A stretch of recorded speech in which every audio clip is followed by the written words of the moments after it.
This is the Aspecialtybox double-walled slider. You'll want to use a pencil to assist in the assembling of this box. Gently slide the pencil between the folded and glued edge.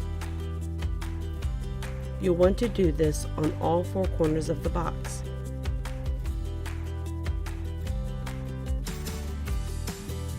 Next, stand up each wall.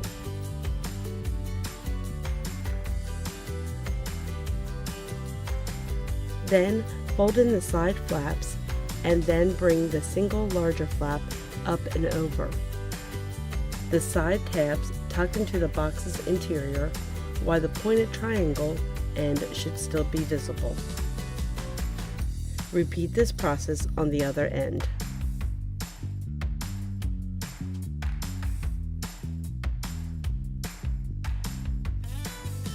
Then, open the sleeve and gently slide the box inside.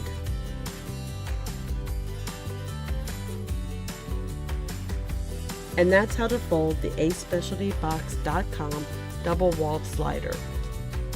To order a double-walled slider, please visit Aspecialtybox.com or call 888-408-7269.